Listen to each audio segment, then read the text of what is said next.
Mahasiswa peserta mata kuliah pengantar struktur Aljabar 1. Kita berjumpa lagi dalam serial video presentasi teori grup yang pada kesempatan kali ini kita akan membahas pembuktian sifat subgrup.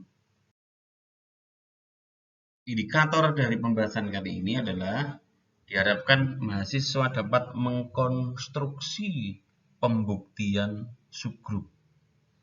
Jadi kalau saudara diminta untuk membuktikan subgrup, maka Anda dapat mengkonstruksi, dapat menyusun pembuktian dengan benar. Nah, untuk mengingat materi sebelumnya, kita review pada video presentasi tentang pengertian subgrup. Pada video presentasi tentang pengertian subgrup, ada bagian akhirnya berisi rangkuman yang memuat 3 poin.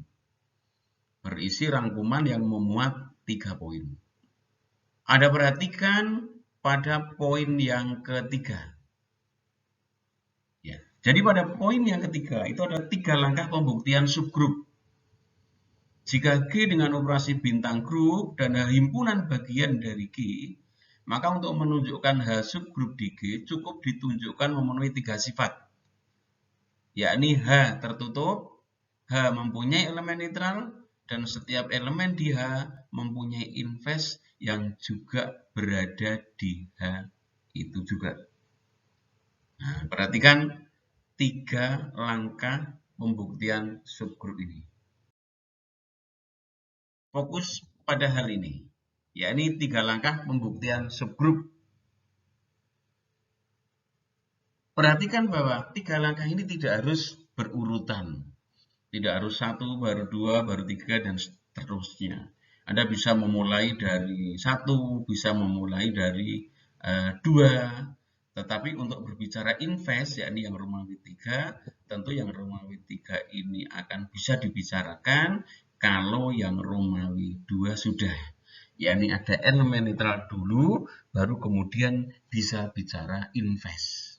Jadi sekali lagi 3 langkah ini tidak harus berurutan.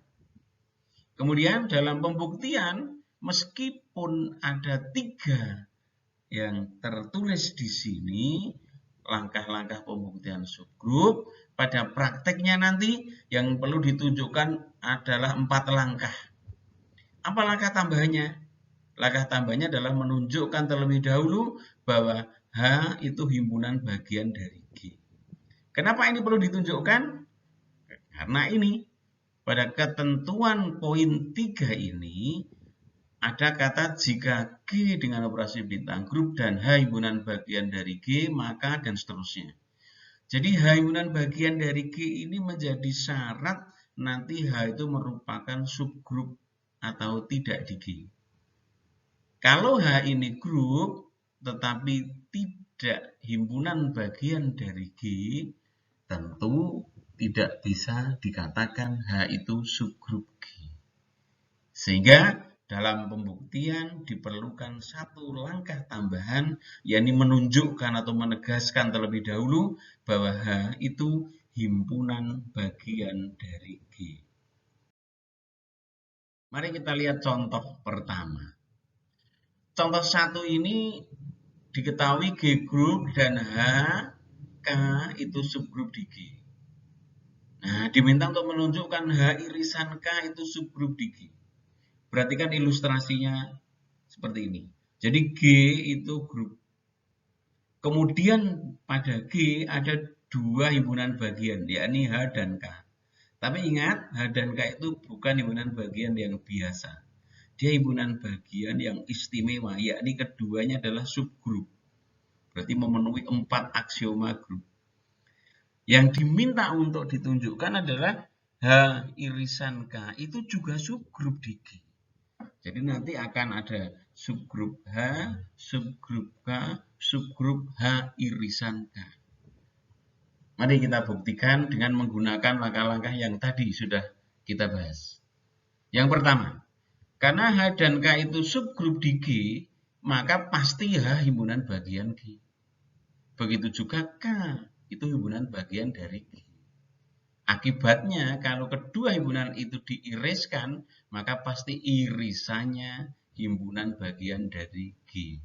Jadi H irisan K memenuhi syarat sebagai himpunan bagian dari G. Langkah 1. Berikutnya langkah 2. Langkah 2, ambil sembarang dua elemen, katakanlah A dan B di H irisan K. Nah, akan ditunjukkan nanti bahwa A, B ini kalau dioperasikan hasilnya berada di H irisan K. Ya, ini sifat tertutup. Nah, karena kita mengambil sembarang elemen A dan B di H irisan K, ya, maka tentu A, B anggota H irisan K itu pasti A dan B anggota H, sekaligus A dan B juga anggota K. Nah, padahal tadi sudah diketahui bahwa H dan K ini adalah subgrup dari G. Apa artinya? Berarti di H dan K itu berlaku sifat tertutup karena sudah subgrup. Artinya apa? A dan B di H, maka AB, hasil operasi A dan B, itu juga di H. A dan B anggota K, maka hasil operasi A dan B pasti anggota K. Karena sekali lagi H subgrup, K juga subgrup. Jadi pasti sudah dipenuhi sifat tertutup di kedua himpunan bagian itu. Nah, AB anggota H, AB anggota K. Ini artinya AB anggota H sekaligus anggota K. Jadi AB anggota H irisan K. Tadi diambil dua elemen sembarang A dan B di H irisan K. Setelah diolah, ternyata hasil operasi antara A dan B, yakni AB, itu berada di H irisan K. Apa simpulannya? Berarti sifat tertutup dipenuhi di H irisan K. Jadi sudah dua langkah. Langkah pertama menunjukkan H irisan K subsetnya G. Langkah yang kedua, sifat tertutupnya dipenuhi.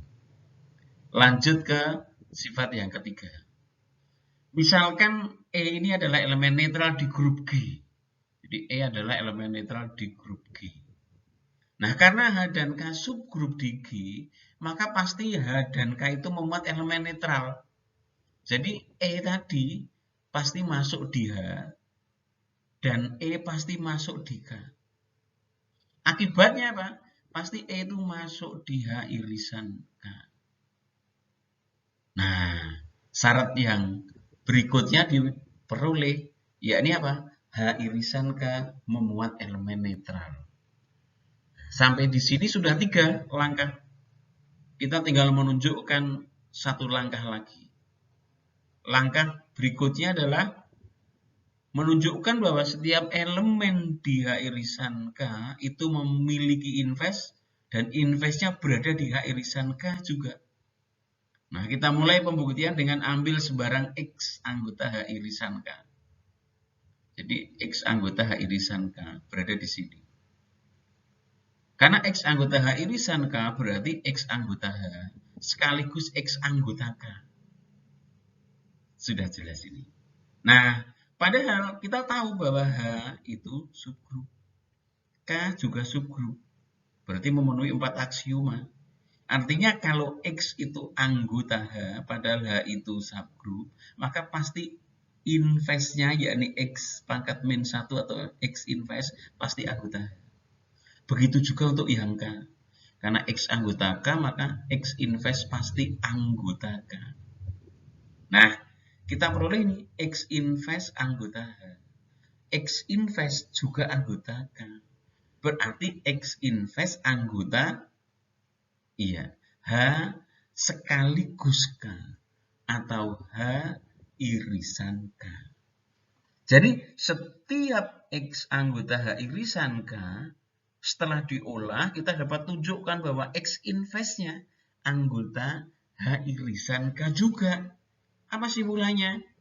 Jadi setiap elemen di H irisan K mempunyai invers di H irisan K.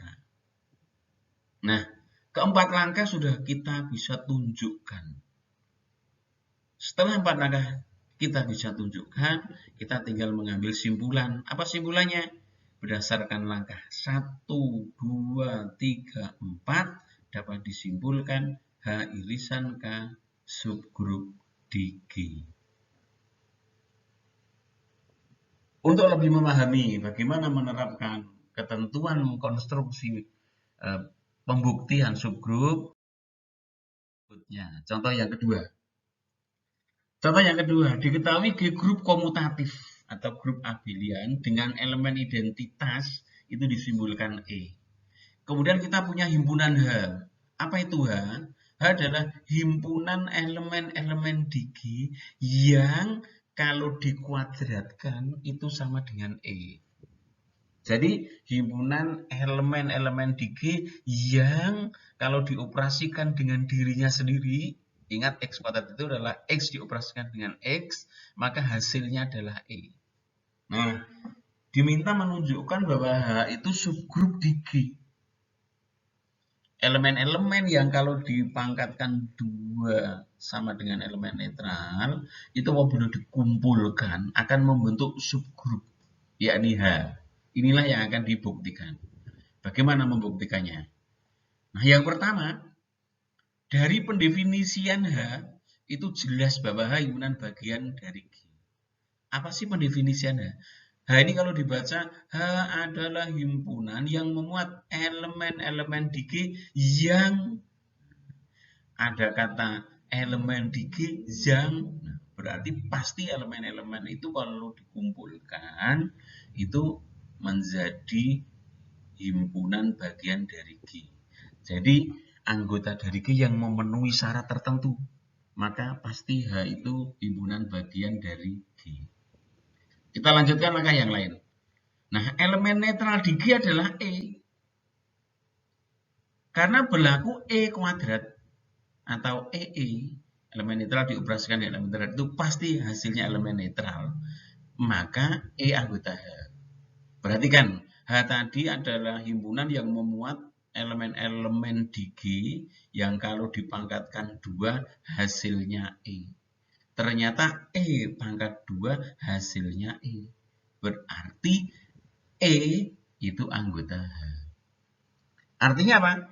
H memuat elemen netral. Jadi H memuat elemen netral. Sudah 2 langkah. Kita lanjutkan langkah berikutnya. Ambil sembarang 2 elemen A dan B di H. Jadi kita mengambil 2 elemen di H. Ditunjukkan bahwa nanti hasil operasi antara A dan B, yakni AB, itu anggota H. Nah, ingat AB ini akan menjadi anggota H. Apa syaratnya? Syaratnya kalau AB ini dikuadratkan atau AB dioperasikan dengan AB, itu hasilnya sama dengan E. Kita lanjutkan. Karena kita tadi mengambil sembarang A dan B di H, maka pasti A yang kita ambil tadi kalau dikuadratkan ketemunya E. Begitu juga B, kalau dikuadratkan pasti ketemunya E. Karena H itu menghimpun elemen-elemen yang kalau dikuadratkan hasilnya adalah E. Nah, akibatnya AB dikuadratkan, A dioperasikan dengan B kemudian dikuadratkan, itu dapat kita tuliskan AB dioperasikan dengan AB. Nah, karena diketahui G-nya itu grup komutatif, maka ini boleh bertukar tempat. Dari AB dioperasikan dengan AB bisa menjadi AA dioperasikan dengan BB. AA itu adalah A kuadrat, BB adalah B kuadrat. Sementara tadi dikatakan A kuadrat itu E, B kuadrat juga E. Berarti ini sama dengan E dioperasikan dengan E yang hasilnya adalah elemen netral. Perhatikan bahwa AB dikuadratkan ketemunya elemen netral. Berarti AB ini memenuhi syarat sebagai anggota H. yakni himpunan yang memuat elemen-elemen di G yang kalau dipangkatkan 2 hasilnya. Nah, karena AB kuadrat sama dengan E, maka AB anggota H. Jadi sembarang 2 elemen A dan B di H, ternyata setelah diolah, hasil operasinya juga anggota H. Apa simpulan yang bisa kita peroleh? Berarti sifat tertutupnya dipenuhi. Karena untuk sembarang A dan B di H berlaku AB hasil operasi A dan B anggota H, berarti H bersifat tertutup. Nah, sudah 3 yang kita tunjukkan. Tinggal yang keempat. Yang keempat berbicara tentang invers. Nah, ambil sembarang A anggota H. Nanti kita tunjukkan bahwa A invers anggota H juga. Nah, karena A anggota H, maka A kuadrat sama dengan E sesuai ketentuan himpunan H. Jadi A anggota H, maka A kuadrat sama dengan E. Sampai kembali ke sini. Nah, akibatnya kalau A invers dikuadratkan, jadi kenapa kok A invers yang dikuadratkan? Karena nanti akan ditunjukkan A invers pun anggota H. Yang artinya A invers ini kalau nanti dikuadratkan harus ketemunya adalah E. Nah, perhatikan di sini. A invers kalau dikuadratkan ini sama dengan A invers dioperasikan dengan A invers. Nah, ingat pada materi sebelumnya. Nah, di materi sebelumnya itu ada ekspresi AB dalam kurung invers itu sama dengan B invers A invers. Ingat sifat kaos kaki dan sepatu. Nah, kalau AB diinverskan, maka dibalik urutannya. B invers, kemudian A invers. Nah, tapi ada mati di sini bukan AB, tapi AA. Maka AA kalau diinverskan, hasilnya ya A invers, A invers. Jadi kembali dari langkah ruas kiri, A invers kuadrat sama dengan A invers dioperasikan dengan A invers sama dengan AA diinverskan. AA ini bisa dituliskan sebagai A kuadrat diinverskan. A kuadrat itu ketemu E. Kenapa? Dari sini karena A adalah anggota H. Maka E invers. E pangkat min 1. Invers dari E adalah E itu sendiri. Jadi kita peroleh simpulan A invers kuadrat ketemunya E. Berarti apa? Berarti memenuhi syarat sebagai anggota H. Jadi kalau ada sesuatu elemen yang diinverskan kok ketemu E, maka sesuatu elemen itu menjadi anggota H. Nah, pasti di sini A invers anggota H. Nah, tadi kita ngambil elemen sembarang A di H. Setelah diproses, ternyata A invers juga anggota H. Apa simpulannya? Jadi untuk setiap A di H mempunyai invers, simbolnya A pangkat min 1 yang juga di H. Sampai di sini, maka keempat langkah ini sudah berhasil kita tunjukkan. Sehingga kita tinggal mengambil simpulan berdasarkan 1 sampai dengan 4, disimpulkan H, yakni himpunan yang memuat elemen-elemen di G sedemikian hingga X kuadrat atau X yang dioperasikan dengan X-nya itu sendiri sama dengan E merupakan subgrup di G. Nah, telah kita bahas 2 contoh. Silakan Anda berlatih untuk membuktikan 2 sifat ini. Dibuktikan menggunakan langkah-langkah seperti pada contoh 1 dan contoh 2 yang barusan kita bahas tadi itu.